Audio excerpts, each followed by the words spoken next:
Sinubukan ngang ayusin ang relasyon nga ni Charlene at nitong si Raymond. Sinubukan nilang i-recall ang kanilang mga naunang mga memories.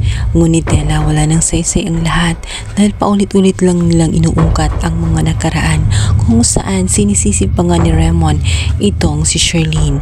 Samantalang hindi naman umaamin si Charlene sapagkat alam niya sa kanyang sarili na wala siyang ginawang kasalanan. Tanging si Raymond lamang ang nagkamali dahil naniwala siya kay Divina instead na maniwala sa kanyang asawa. Sa harap ng mga abogado, sinabi nga nitong si Charlene na kung ganoon lamang siya itrato ng kanyang asawang si Raymond ay wala nang dahilan para mag-usap pa silang dalawa. Maigi na nga na proseso na nga ang kanilang annulment nang matapos na nga ang lahat dahil wala nang saysay ang kanilang pag-uusap. Kung bastos naman siya kung tratuhin ng kanyang asawa. Sa kabilang banda, habang sa labas naman ay naghihintay ang bruhang si Divina, hindi ito mapakali at ang tanging dasal niya ay sana'y huwag magkaayos ang dalawa dahil hindi niya makukuha ang kanyang gusto, hindi niya makukuha ang kanyang minahangad na siya ang maging pamilya at maalis nga sa pwesto itong si Charlene dahil ang lahat ng pangyayari, ang gulo ng pamilya ni Charlene ay pakana-lahat ni Divina.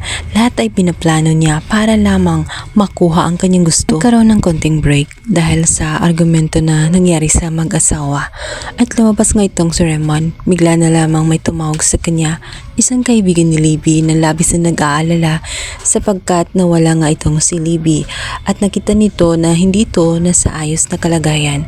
Baka mangyari ulit ang nang ginawa niya dati kung saan muntik na nga siyang tumalon sa building dahil sa sobrang depressed niya. Bago pa man sila makaalis ay nagsagutan na naman ang dalawa kung saan parehas na pumapapil na ina. Alam kasi ni Divina ang katotohanan na anak niya itong si Libby.